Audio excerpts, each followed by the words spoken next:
Hello, I'm Pastor Scott Conway at QXChurch. You'll find us online at QXChurch.org. And we're starting a series today called Decisions. For the first few lessons, we're going to talk about how human beings make decisions. Try to understand how we make decisions. Try to understand more, not just about how decisions are made, but some of the things, of course, that ought to pour into decisions. Some of the things we'll talk about will be pretty self-evident, I hope. Some of the things we talk about might be a little bit revelatory, might tweak our understanding, and as it tweaks our understanding, hopefully, will also tweak our compassion for people sometimes who have a pattern of bad decisions. And as we understand decisions better, we will also then explore, starting in Lesson 4 of Decisions, how do you influence others? If you understand how decisions are made, that will help you understand how to persuade others. Because very often when we want things to be different, when we want things different for our children, our husbands, our wives, our friends, other people we're trying to influence, people we're trying to lead, people we're trying to teach, that if we do not understand how decisions are made, sometimes it's very difficult to try to influence people, to find people where they are, and then to lead them from there. Also, very often, if we do not understand how decisions are made, it's very difficult to understand that while you're trying to influence someone, while you're trying to persuade someone, you will not be the only factor in there. You might believe you've made the ultimate case. You might believe that I gave them the decision, I told them what to do, and then they don't do it. The more you understand how people make decisions, the more you realize, even as a parent, you are not the only influencer in this person's life. And that what you do, what you say, what you suggest, what you counsel, what you coach, even if they pay you money to do it, as a professional counselor, a professional coach, it doesn't mean they're going to do what you tell them to do.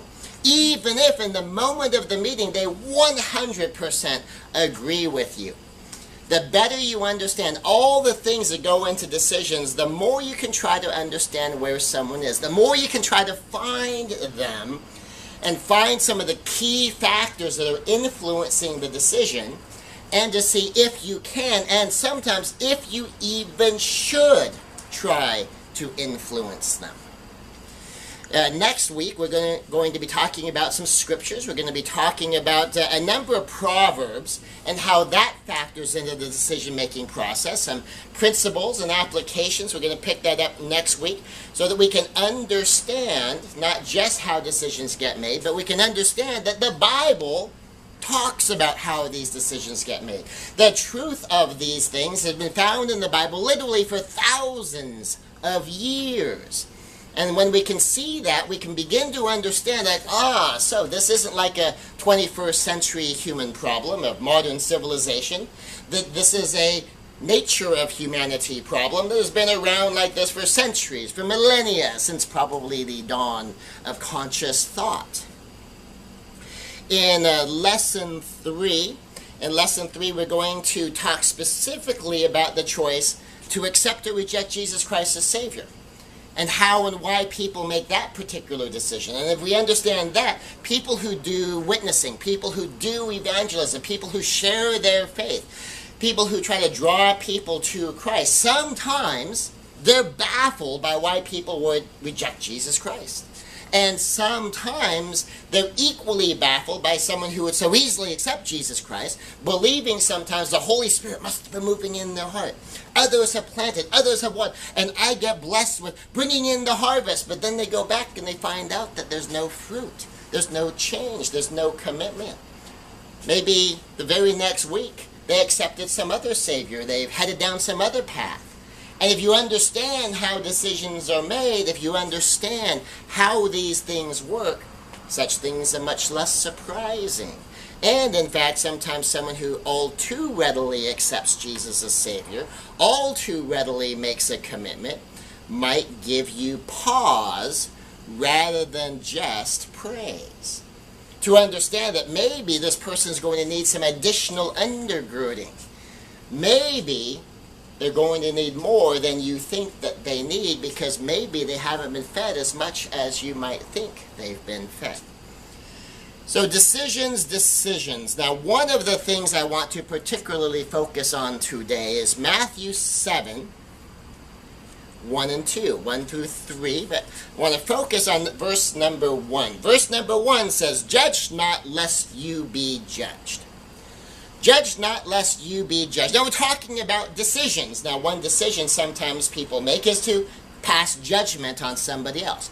Passing judgment on someone else means to conclude that someone is a bad person. You've decided not just what they have done and the quality of what they have done, you have decided who they are.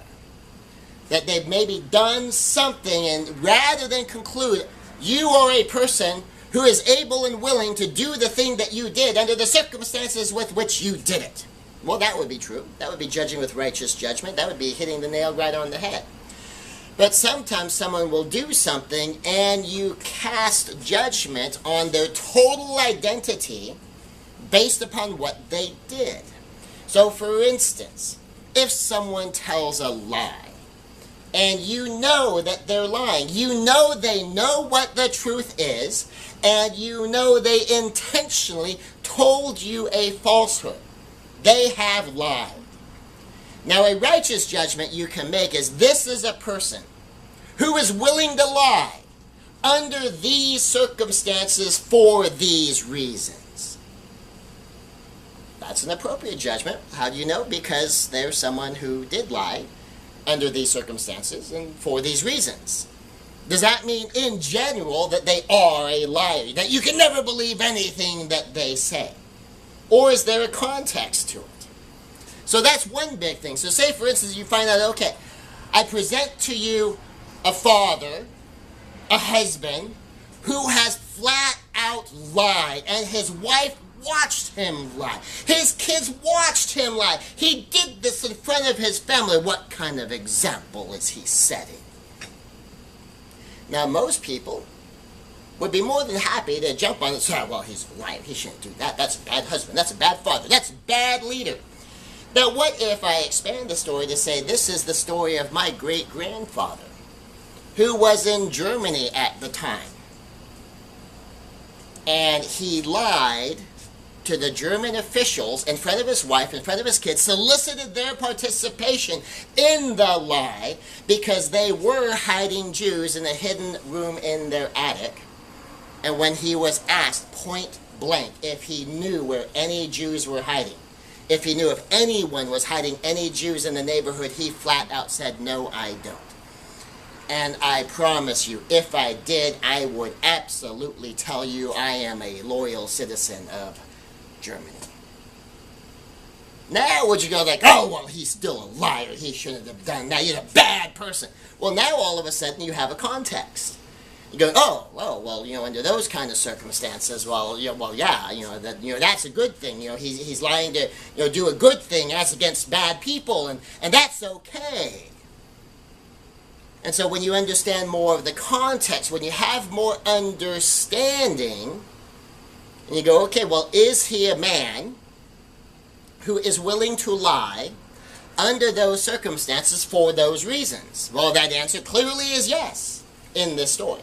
Now, just so that you know, well, down my father's side, and you go down my father's side and break off through my grandmother, I am of German descent in that direction, but as far as I know, I don't actually know any World War II stories from actual relatives, but stories like this were common in the World War II days.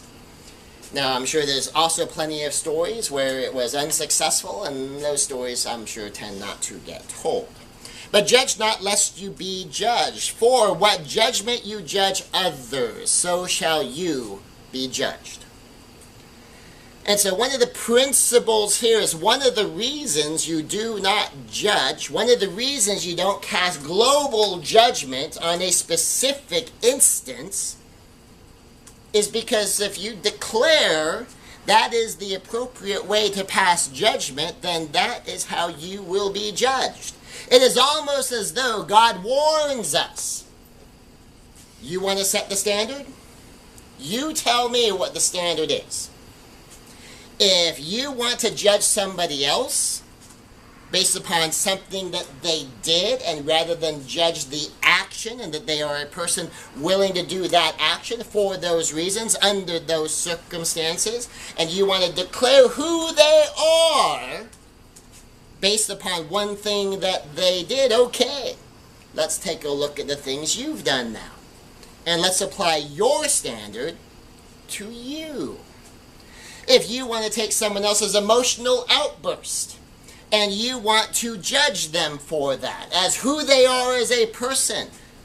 They lost their temper that one time. Clearly they have no self-control. Clearly they have no self-discipline. Clearly they're just a mean, nasty, ornery, bad person who's just angry all the time. How do I know? Because I saw them get angry once and they said a bad word. All right, well, let's see if you've ever said a bad word. Let's see if you've ever been angry, and let's apply your standard to you.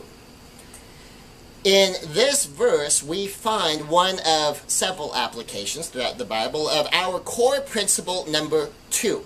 All principles must be consistently applied. And here God declares, you set the standard for how people are to be judged, by how you judge people. Now, you get to decide the standard. The difference is you don't get to decide what God's standard will be for anyone else. You declare to God what the standard will be for you by how you judge others. And with what measure you use, so shall it be measured against you. Now, if you're a normal human being, you have probably passed judgment more globally than you probably meant to. We call that normal. But something else we say around here is normal is not always good. Just because something's normal, just because something's natural, just because something is in the nature of a person does not necessarily make it a good thing.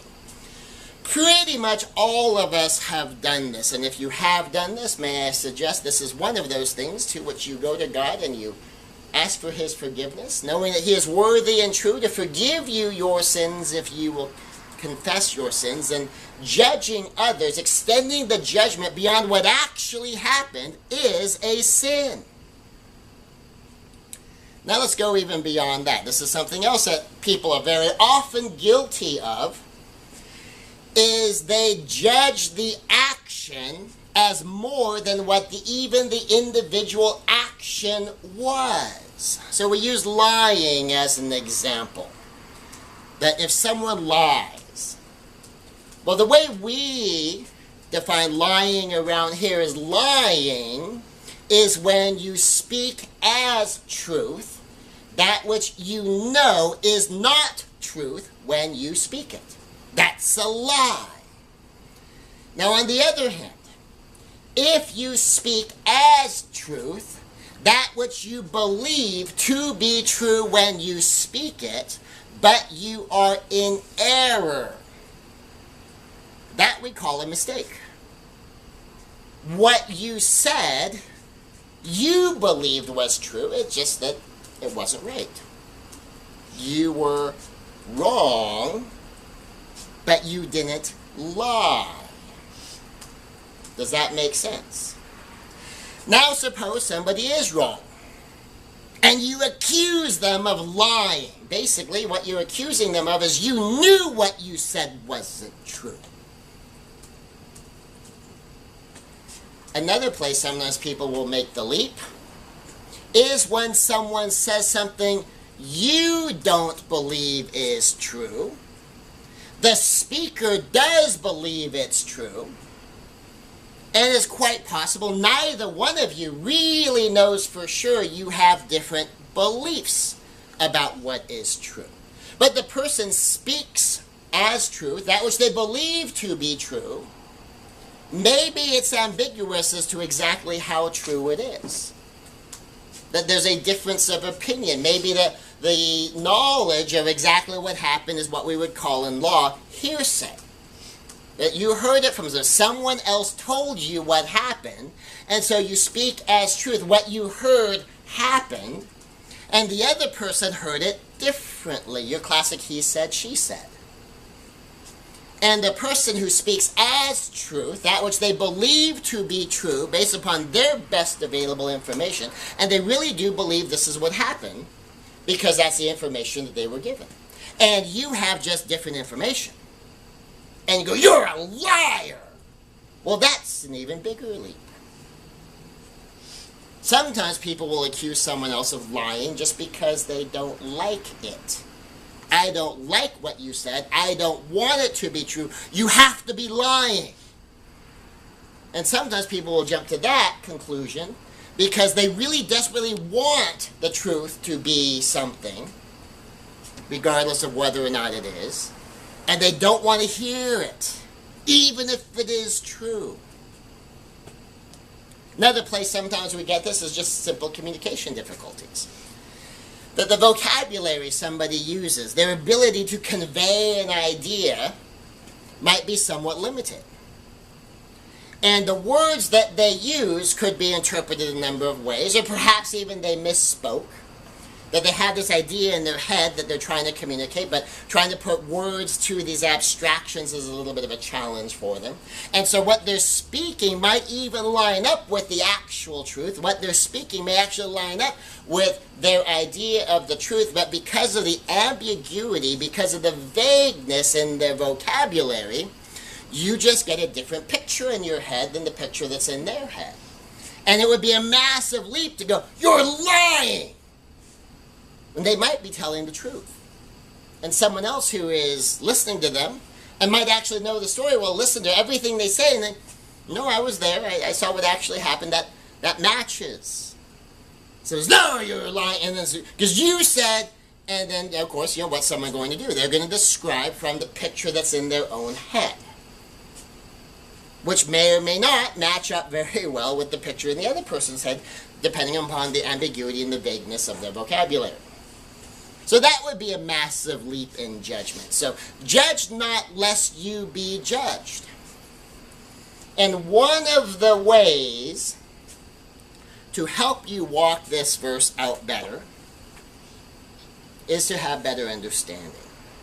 This quick little passage, this tiny little couple of 2-3 verses here, is packed with abundant truths that could be thoroughly explored. We've done some of the exploration here, just over about 15 minutes. You could dive into this verse and you could extract all sorts of principles, cross-reference all over the place in Bible, and all over the place in life, and all over the place in our personal experience.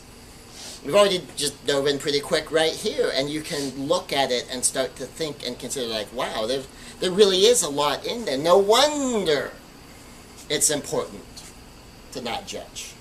I don't want people doing this to me. I shouldn't be doing it to others. Oh, that's the golden rule. Do unto others as you would have others do unto you. Now for today, we're going to seek to understand how people make choices. When we see how we and others make decisions, we understand judge not more deeply. We can see that at some level, they are making sense. A principle here is be a light, not a judge. Be a light, not a judge. To the extent you do judge, you will judge with righteous judgment. You will limit your judgment, not in passing judgment on the person, but of making a determination of what actually happened, not just my interpretation, and what do I now understand based upon what actually happened. May or may not ascribe something generally to a person's identity. All I know is that they are such a person who, under those circumstances and for those reasons, was evidently willing to do that thing. Good or bad, either way. And you know that because that is a factual truth to the extent you have factually described that thing that was done. So be a light, not a judge, especially if you want to be an influence. Be a light, not a judge. When you judge people, one of two things will tend to happen. Either they will fight you, and if they're fighting you, you're not generally influencing people that are fighting you. or they simply agree with your judgment. Now, if one of your goals is you want less of what they've done rather than more of what they've done, if they feel terrible and they accept the label that you applied to them, then they will continue to behave within their own accepted identity and walk out in their day-to-day living the label they have accepted. And so in which case, judging someone, passing judgment on someone, labeling someone as a type of human being, giving them an identity that they actually accept, produces exactly the opposite result people usually want. So if someone does something stupid, and it really is a stupid thing, you know, okay, well, this person under these circumstances and for these reasons is willing to do this thing that we all kind of agree is stupid. Now, if you pass judgment and say, you're so stupid, and I know, I'm just an idiot, I'm just so dumb, what's wrong with me? Well, if they've accepted the label, do stupid people do more stupid things or fewer stupid things? They'll do more stupid things. And if your goal is you want less stupid, but you've judged them as stupid and they feel so terrible, they've accepted your label, well, you're going to get more stupid things. If, on the other hand, you're like, okay, that was kind of a stupid thing. It's kind of out of character for you, isn't it? I mean, you're usually such a smart, wise, and insightful person. What happened this time? That's just kind of weird that someone so smart would do something so stupid. Someone so insightful would move with so little understanding. Someone with such wisdom as you possess would just have it not click in time here. You know, what happened? Something must have happened. Because you're so smart. You're so wise. You're so insightful. And if they accept that label, well, now stupid is incongruent with that. Because smart people do smart things. Wise people do wise things. Insightful people do insightful things. And now, stupid is incongruent with the identity. Now, the stupid event is simply evidence of a lack of perfection. And we can all guarantee a lack of perfection. Now, if a stupid person is doing a stupid thing, does the stupid person continue to do stupid, or does the stupid person stop doing stupid? Well, the stupid person keeps doing stupid because they're stupid. A smart person, once they realize something is stupid, they stop. And so that's some of the dangers. So be a light. Be a light. Help them see the thing for what it is. Be a light to help them see the path. Help them see. Not a judge. Begin with understanding. Now suppose, literally, I have a lamp. I have a light. I've got a lantern. I'm walking around with this thing. It sheds light in this vast circle around. Depending how close you are, you can see where I am from way over there. But I need to get close enough to you to see where you are. I need to get close enough to you for my light to illuminate your path, for you to be able to see. So as part of be a light, not a judge, I have to get close enough to you so you can see. And the way we get close to people in situations like this is with understanding.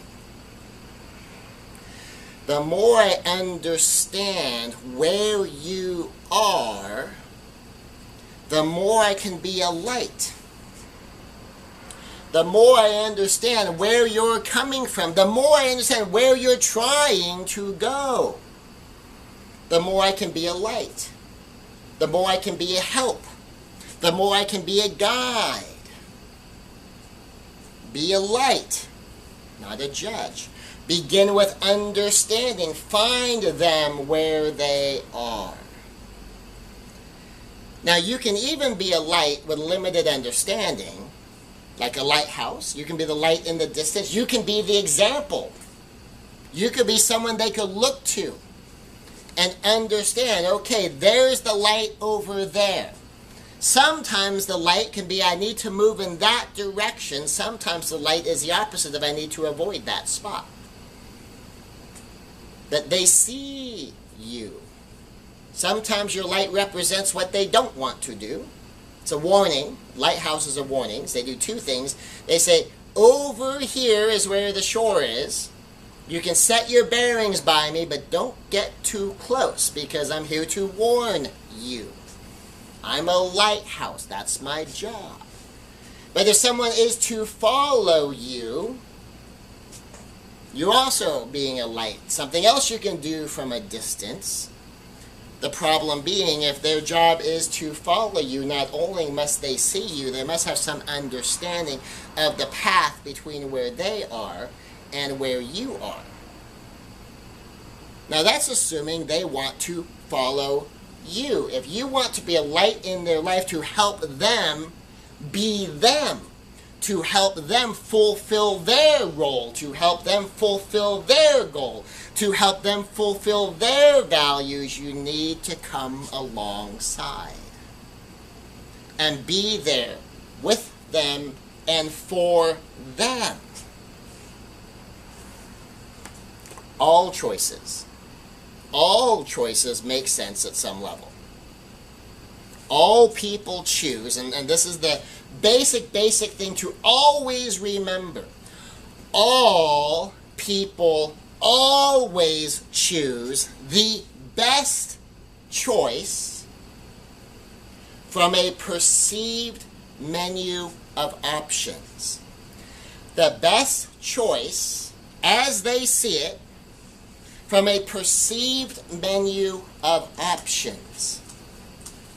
So for instance, if I decide, well, I don't want to live where I live, I want to live in a fabulous mansion in an expensive, lavish neighborhood that I know is safe and has the best schools for my kids, and that's my choice. Well, that's not on my menu of options. My budget is going to determine my menu of options, and I have to make the choice based upon that perceived menu of options. What options do I have? Now here's the problem with best. The challenge is best is subjective. Best is subjective. That means at the exact same choice, what feels best, what looks best, what sounds best, might be different from one person to another because best is subjective. Best is subjective. So remember, all people choose what is their subjectively best choice from a perceived menu of options. Now, I'm going to presume you have some understanding of our spirit, soul, body model, that at the very, very tippy top of our spirit, we have God. In spirit, we have religion, principles, and others. Below religion, principles, and others, which is spirit, we have the soul, which is will over mind over emotions. And below that, we have body, which is actions, everything you say and do, senses and body, and then that plugs you into the world. And behind the spirit, soul, and body, we have the heart, and the heart in shallow depth is the preconscious, and deeper depth is the subconscious, and in the darkest, that's behind where it's almost impossible to see or ever know exactly what's there directly, is what we call the deep dark. So best varies from rung to rung. So in the spirit, soul, body model, what is best will vary from rung to rung. Most people make choices emotionally. So when you look at the entire chart, you look at the level of soul, and you go, okay, at the level of soul, we have will over mind over emotions.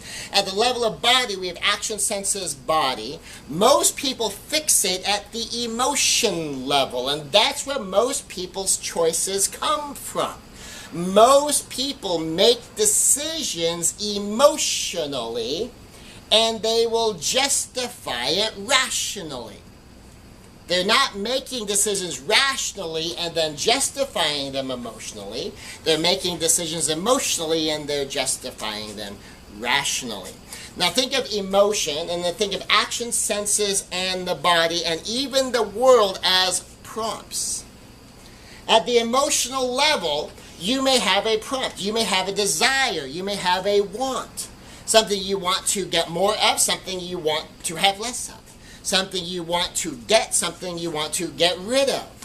Whatever it is, you have either a moving toward feeling or a moving away feeling from a particular thing, a particular person, a particular situation. And the average human being faced with that prompt will just follow the prompt. They'll just do whatever the prompt says to do. What we call a self-protection reaction. An initial reaction which is intended for a good purpose, but isn't intended to be your ultimate final decision. It's intended to be your survival default. For instance, fear. The impulse from fear is to understand, oh, something's coming, I'm not ready.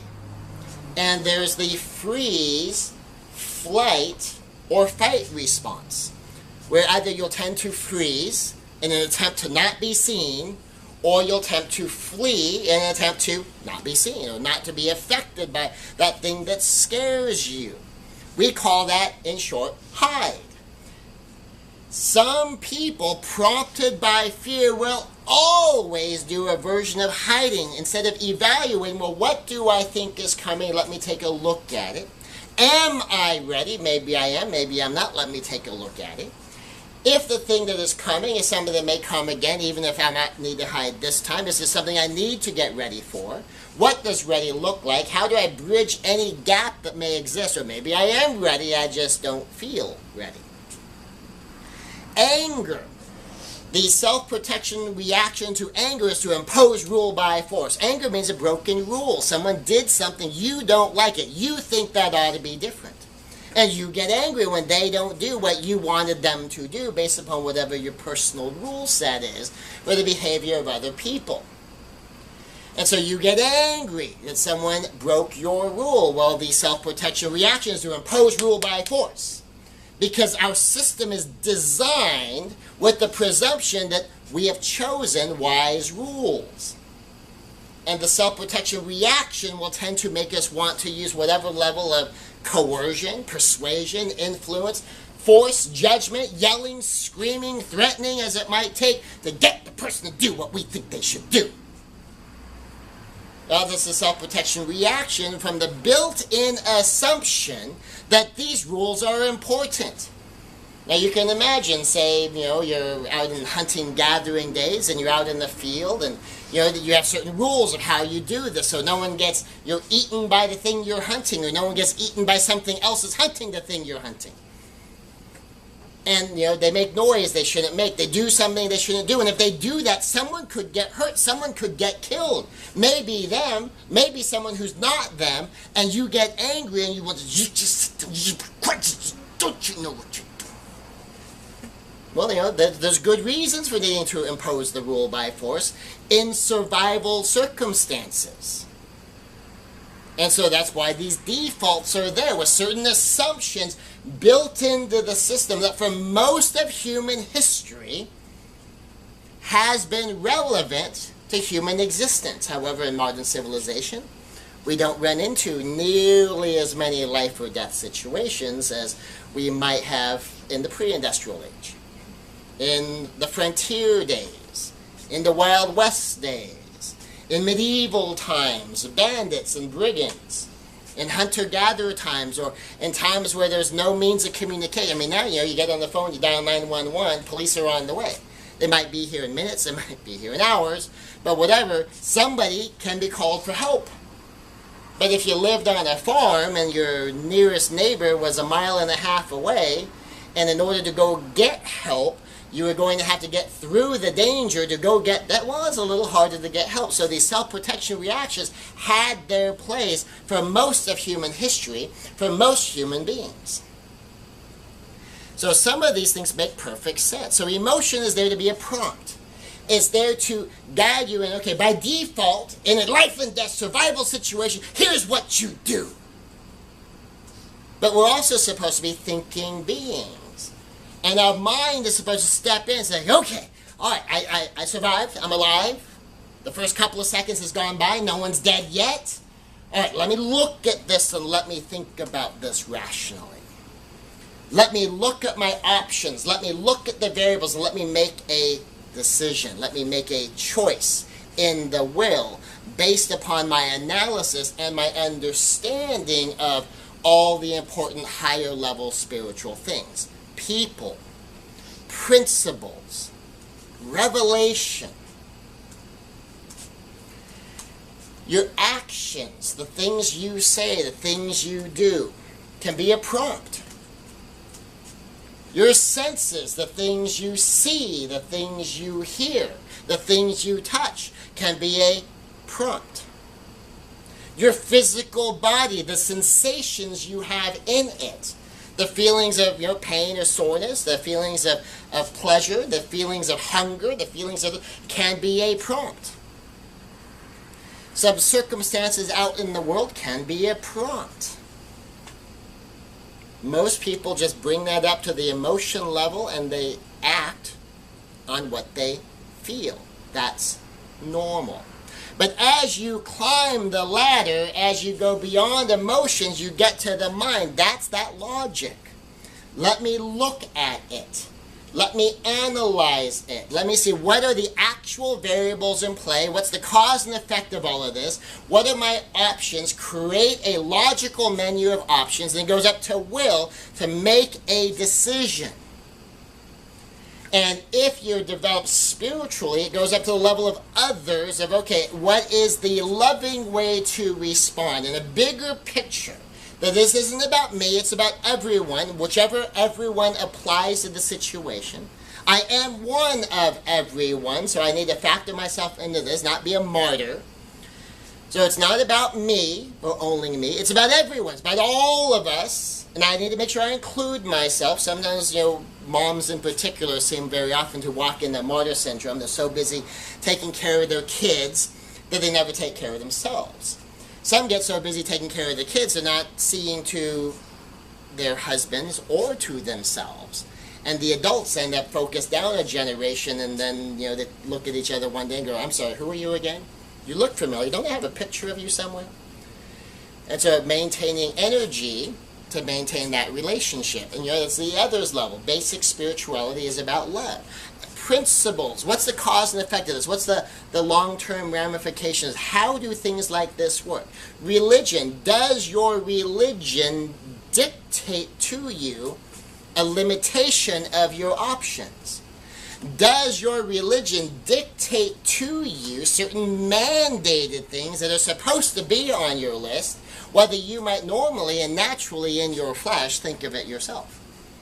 And in your personal relationship with God, is there anything in your divine connection that might lead you one way as opposed to another? So best, what is best? That subjective best will vary from rung to rung. As you shift rungs, if you can climb that up, it will let you see the decision differently. And if you understand the spirit, soul, body model, and you realize, okay, I know what I want. I'm at the emotion level, and you kind of have this ladder in mind. You go, yeah, I'm at the bottom of my soul. If I were to think about this logically, what would my response be? Just at the will level, if I came into this with willpower, that I will stick to what is right, no matter what I feel, what would I do? Have I already made a commitment here? Have I already made a declaration here? If so, does that decision control, or is the change in circumstances sufficient to change what that decision ought to be? As you step it up to the spiritual, what would be a loving way to do this? That includes other people. If I was going to consider this in context with my wife, if I was going to consider this in context with my wife and kids, if I was going to consider this in context with my family, my friends, my co-workers, my clients, and you can just look at different levels of others and say, do I see this differently as I look at this encompassing different things? I look at principles, cause and effect.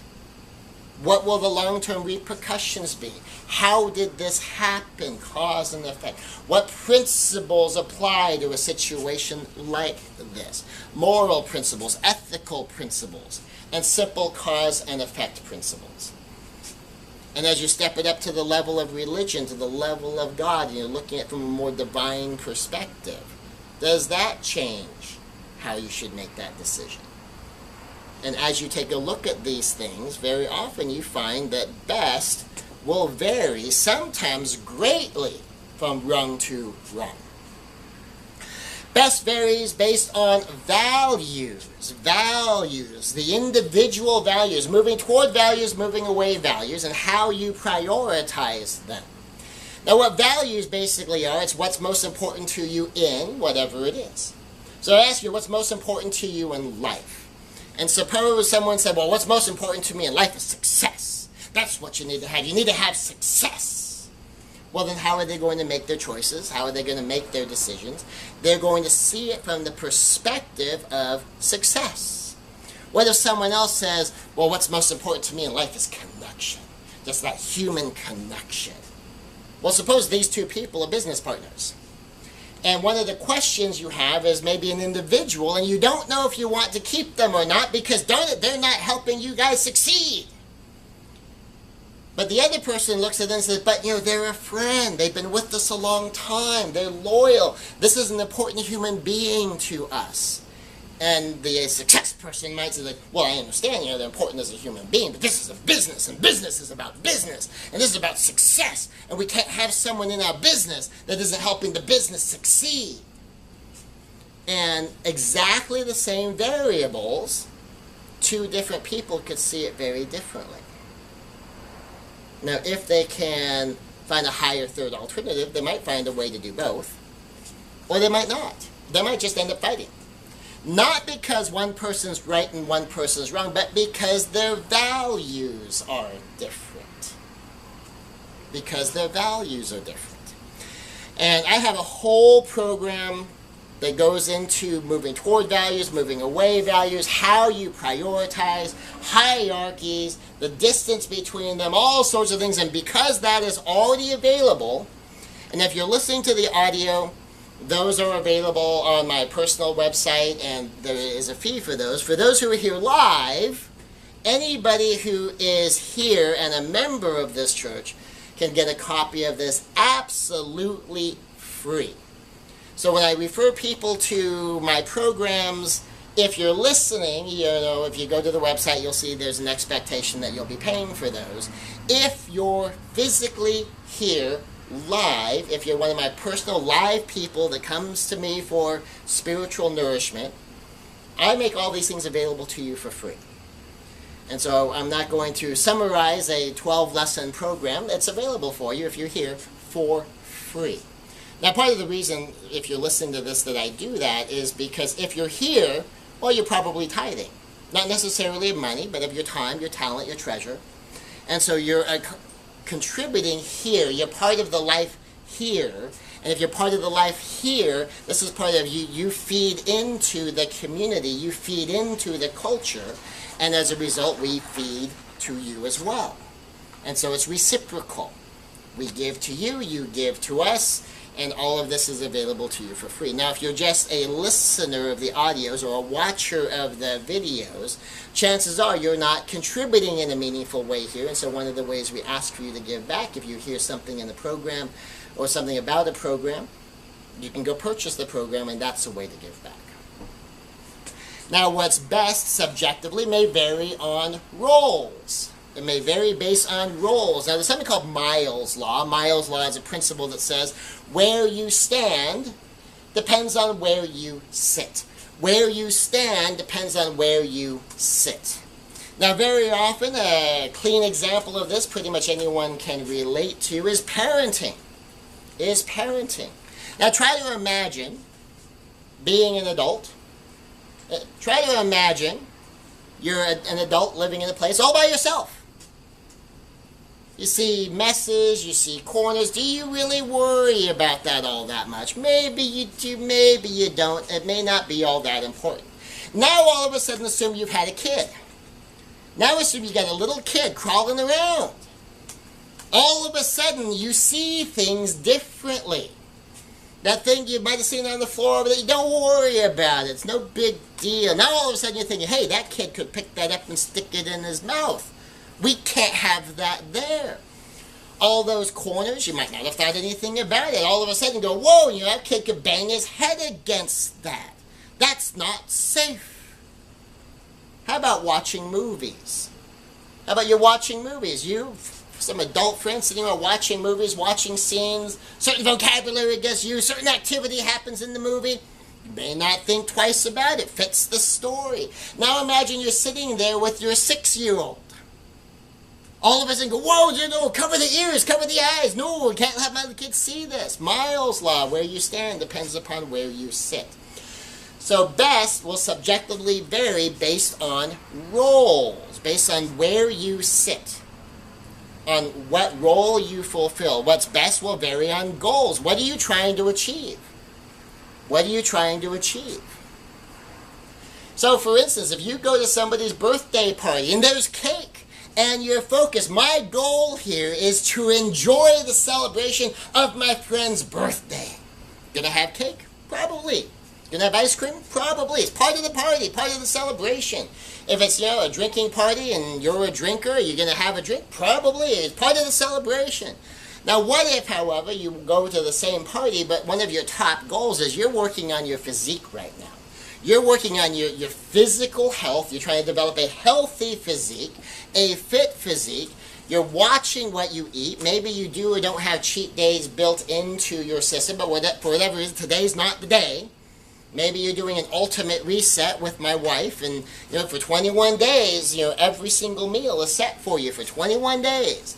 And the party happens to show up in the 21 days, as happened to her. She went to a great restaurant with great food. She loved the food. She took her food with her. She had nothing there, even though it was sitting in front of her. Even though it was being bought for her, she stuck to her 21-day diet. She did not give herself permission to vary from it. Because her goal was the ultimate reset. The healthy resetting of her body was more important than having the food. For her, the participation in the celebration was about the human connection, not about what she consumed. So best will vary based upon your goals. Best will vary based upon your time perspective. A person focused on the now, a person focused on what do I feel now? What do I want now? How will I feel now? Will make a very different decision than someone focused on the long term. Someone who's thinking about how will I feel about this? What will I think about this? What will my perspective be tomorrow morning? Next week? Next month? Years from now? What time frame am I looking at? You may even think generationally. You may even think eternally. What are the eternal ramifications of doing stuff like this? What's the generational ramifications of doing something like this? If I walk this out to its logical conclusion, where could this go? If you're thinking long term, as opposed to right now. Now, when you're thinking emotionally, most emotional thinking is immediate. Most emotional thinking gets so focused on the now that it tries to use rationalizations to try to rationally lie to itself about the long term to justify what it wants in the immediate term. Doesn't want to think about it.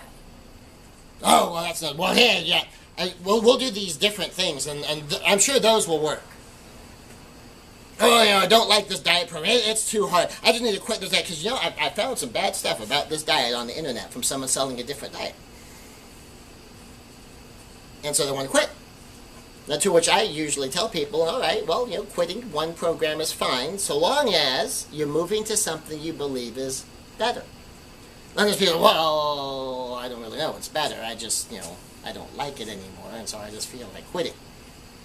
And I said, okay, well, fine. If you want to quit, research. Same research you did to get all your justifications, all your rationalizations about why to quit this one, and go find one that's better. And then when you're willing to fully commit to the better one, having already researched if there's anything wrong with the other better one, which likely someone selling yet a different program will tell you what's wrong with the whatever new program you take, and make your decisions from there. So best will vary on time perspective. Best will also vary based upon your definition of the problem. Your definition of the problem. Now, the definition of a problem, how you know something is a problem or not, is there a solution? If there is a solution, it's a problem. If there is no solution, it's not a problem, it's a fact of life. But how you have defined the problem, what you think the problem is going to affect what you think is best. So if you think the problem is my wife is just all messed up, that's the problem, well, the only solution, if your wife really is all messed up, is for your wife to get unmessed up. Or I just need to adapt to a messed up wife, and that's just the way it is. Okay, if that's the way I've defined the problem. Now, if I've defined the problem, okay, I don't understand what's going on, and it's difficult for me to be able to predict what's going to happen so that I can respond in a wise and loving way. Okay, well, that definition of the exact same problem is, so I need to try to understand. I need to communicate if communication is possible, if it's not too intense or there's not too many negatives connected to attempting. At the very least, I need to try to observe lovingly so I can try to get a better grasp of what's going on here. I need to try to have some insight so I can make a good long-term decision so I know what I need to do differently instead of defining the problem as all her and she has to fix it. And what if it's something she wants to fix? She just doesn't know how, or maybe she needs help, maybe she needs a boost, maybe I can be a part of the fix. At the very least, maybe I can step back a couple of steps and stop being part of the problem. If I'm defining the problem, looking for where I have the power. What part of this am I contributing to? What part of this can I do something about? Maybe I just need to back off. That might be part of the problem, is I just keep interjecting myself in something. All I'm doing is making it worse. I'm not making it better. Maybe I just need to back off. Can I let a girlfriend's handle it? Maybe it's more of a girlfriend thing to talk about, not a husband thing to talk about, not a boyfriend thing to talk about. That could be it too.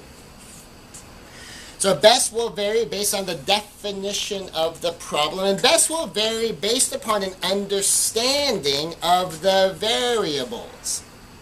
An understanding of the variables. Why did this happen? So for instance, if somebody smokes, somebody drinks, someone eats terribly, terribly, terribly, and they get sick. And their understanding of the variables, though, is, well, God just must be mad at me because, I skipped church 2 Sundays ago, and so God is inflicting illness upon me to bring me back to church. And doesn't consider that maybe it's the smoking and the drinking and the bad eating and all of that stuff. Their understanding of the variables is going to say, okay, well, the way for me to not be sick anymore is I can keep smoking, because, that has nothing to do with it. I can keep drinking, because that has nothing to do with it. I can keep eating all this junk, because, that has nothing to do with it. I just need to show up on Sunday. That'll take care of it. I need to have somebody pray for me. That'll take care of it. So your understanding of the variables is going to affect what you think is best. It's like, why is God doing this to me? Well, maybe He is. Maybe He isn't. Maybe cause and effect is doing this to you. It's happening to you because of the Genesis 1:1 principle. The cause and effect universe God created. In which case, that's good news. That means you can do something about that part. So best will vary based upon your definition of the problem, understanding of the variables, and your perception of alternative solutions. What do you think the solutions mean? What do you think the solutions include? Do you see a package deal that maybe is there? Maybe it isn't. Maybe that is what you're supposed to do. Maybe it isn't. What is your perception of the alternative solutions? Maybe as compared to your identity. Would it compromise your own sense of identity? Might it have a conflict in your identity? So maybe we think, well, I'm a man, and a man does this, but I'm also a husband, and a husband does that. And and also a daddy, and daddies do this different thing over here, and how do I do all three? They are in conflict with one another. And if that's part of your perception, that you can't be a good husband without compromising man, you can't be a good adult without compromising daddy, well, then you're going to have some internal challenges, and where your focus mostly is going to create a problem for you if you see something as a conflict with your identity, or you think all these pieces are included in something that may or may not be. So best is subjective. Best is subjective. And if we understand that going in, it helps us understand, judge not. Judge not. Because maybe you're making decisions because you have different inputs. Maybe you're making decisions just as emotionally as somebody else. It's just that your emotions are moving you in a different direction. Maybe your emotions happen to be moving you in a more principled direction, a more spiritual direction. Maybe, but it's still emotional. It just happens to line up, and theirs is emotional, and it just doesn't happen to line up, and sometimes people get very judgmental. Where are the decisions coming from? And what's best is subjective and will vary based on all these things. And as we understand this better, it can help us to judge with righteous judgment, to limit our judgment to the facts of the situation. Next time, we're going to dive into some biblical principles about decisions and decision making. And we're going to see that the Bible talks about some pretty darn important principles for us to consider as we make decisions and as we seek to understand the decisions of others. Thank you.